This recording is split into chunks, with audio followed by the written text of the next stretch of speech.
Is the Leviathan real? Is he gonna appear?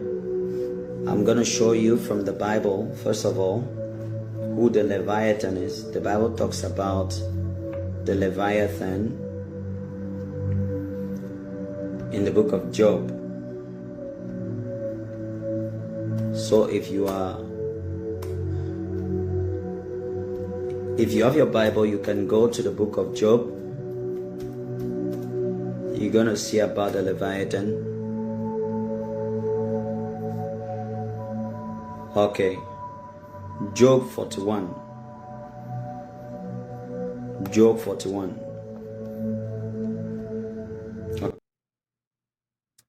Okay? So, ayan. Basahin natin yung sinabi niya na verse.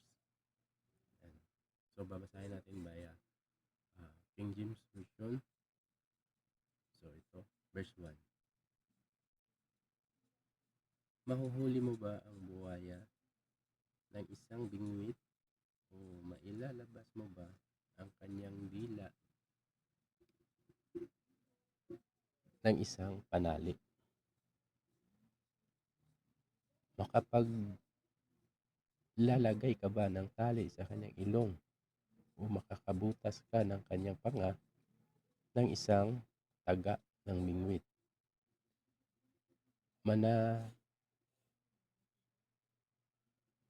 Mamamanhik ba siya ng marami sa inyo o magsasalita ba siya ng mga malumanay na salita sa inyo?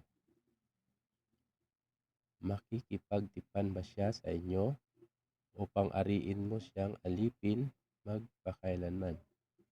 Makikipaglaro ka ba sa kanya na gaya ng isang ibon? O iyong tatalian ba siya para sa iyong mga dalaga? Makakalakal ba siya ng mga pulutong ng mangingisda? Mapabahagi ba siya nila sa mga ngalakal? Mahihiwa mo ba ang kanyang balat ng sundang o bakal o ang kanyang ulo na panaksak ng isda? Ipatong mo ang iyong kamay sa kanya. Alalahanin mo ang pagbabaka at huwag mo nang gawin.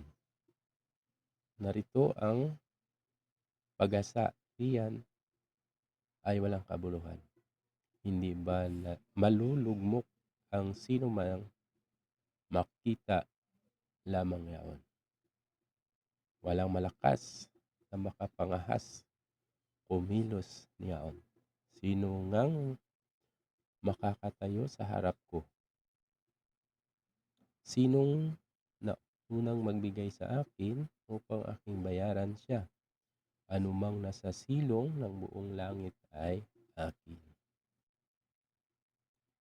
Hindi ako tatahimik tungkol sa kanyang mga sangkap ng katawan, ni sa kanya ang dakilang kapangyarihan, ni sa kanya ng mainam na hugis.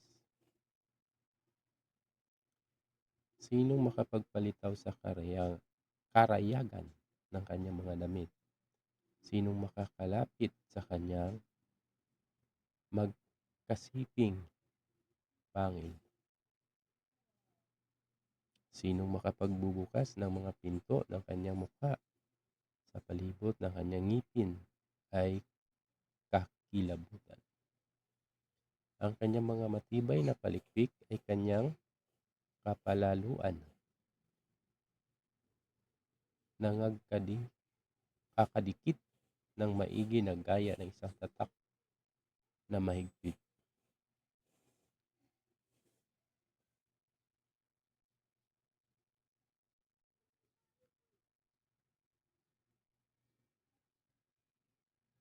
Magkadikit sa isa't isa, ang hangin ay hindi makaraan sa pagitan sa mga iyak. Sila'y magkakasumpungan sa isa't isa, nagkakalakip na magkasama na hindi mahihiwalay.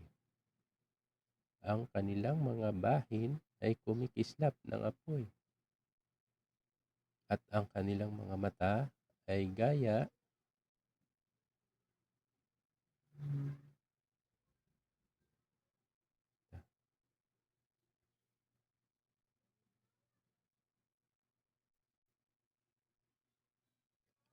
ng mukhang liwayway kung umaga. Mula sa kanyang bibig ay lumalabas ang nagliliyab na sulo at mga alipatong apoy ay nagsisilabas. Mula sa kanyang mga butas ng ilong ay lumalabas ang usok na gaya ng isang kumukulong talyasi at nagninigas na mga talahib. Ang kanyang hinga nagpapanigas ng mga baga at isang alab ay lumalabas sa kanyang bibig. Sa kanyang liig ay tumitira ang kalakasan at ang kakilabutan ay sumasayaw sa harap niya. Ang mga kaliskis ng kanyang laman ay nagkadikitan, nangatutubay sa kanya, hindi magagalaw. Ang kanyang puso ay matatag na gaya ng isang bato o matatag na gaya ng batong panggiba ng gilingan. Pagka siya'y tumindog ay natatakot ang kapangyarihan dahil sa pagkagulat ay mangalito sila. Kung siya'y tagain inuman ng tabak ay hindi tumatalab, ni ng sibat man ng pana, ni ng matalas na tulis man.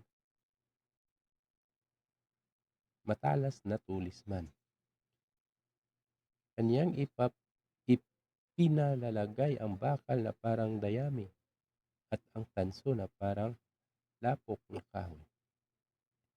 Hindi niya mapatakas ng palaso. Ang batong panghilagpos ay magiging sa kanya parang pinagputulan ng trigo. Ang mga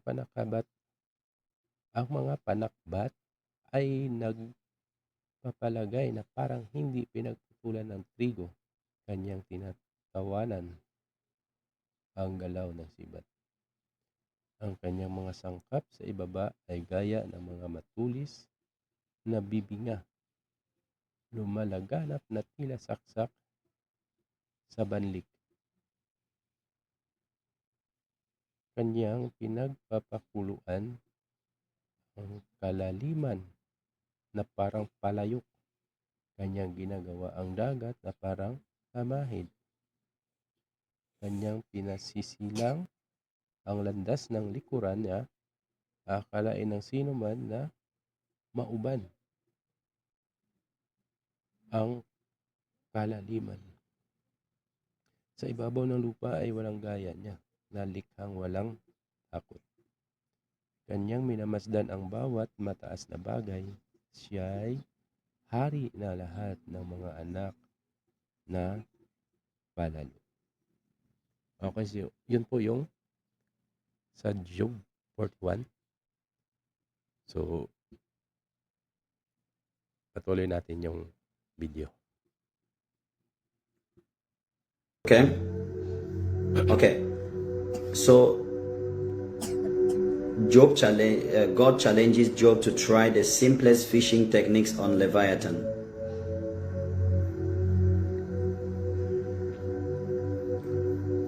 So, if you read Job 41, I'm not even gonna try to read it now because I don't want to make this video long. I don't even want to read it now, and I don't want to make this video long.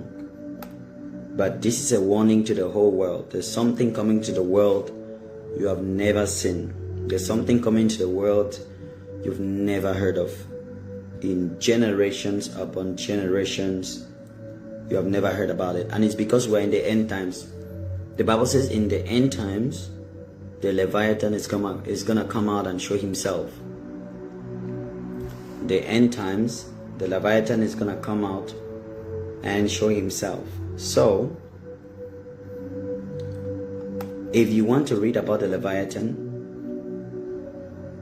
I don't want to go detailedly about it. If you want to read about the Leviathan, you go to Job 41. You understand now? Job 41. Job 41.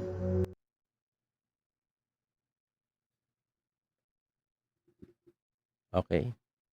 So regarding sa sinabi niyan sa Job, meron din yan mababasa sa Isaiah 27:1. Isaiah 27:1. Yan. So binanggit din yan dito yung sinasabi niya na Leviathan. Okay, so sabi dito, basahin natin sa So, Tagalog ha. Okay, so wait lang. So nakasaad dito, sa araw na yaon ay parurusahan ng Panginoon ang kanyang matitigas at malalaki at matibay na tabak, ang Leviathan na maliksing ahas, ang Leviathan na lumilikaw na ahas at kaniyang papatayin ang buwaya na nasa dagat. Okay, so yun po yung nakapaloob doon sa Isaiah 27:1. So basahin naman natin yan sa Awit 74:14. Okay, 74:14. 74:14. Okay. So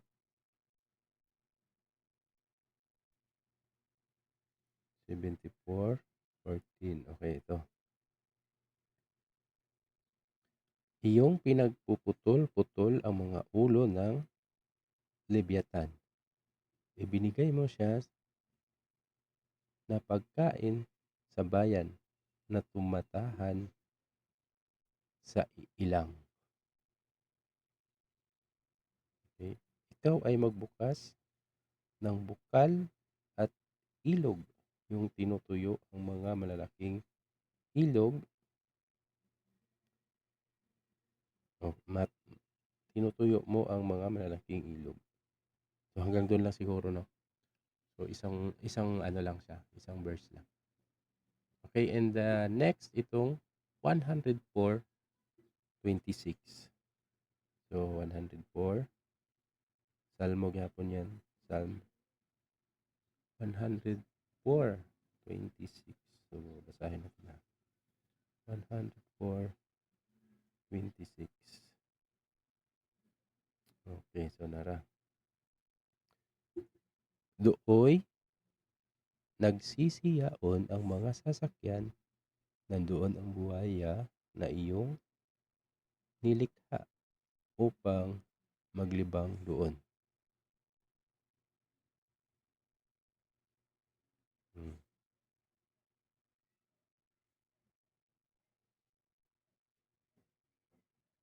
So nandun.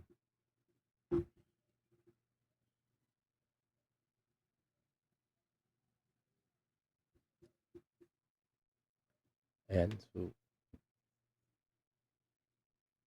yun po kanyang mga sinabi na actually itong ibang ibang bersikulo na nakita natin ay ano ko na lang 'to, nabasa ko na lang at nilagay ko na lang diyan. Pero yung minention niya talaga is yung Isaiah 27:1.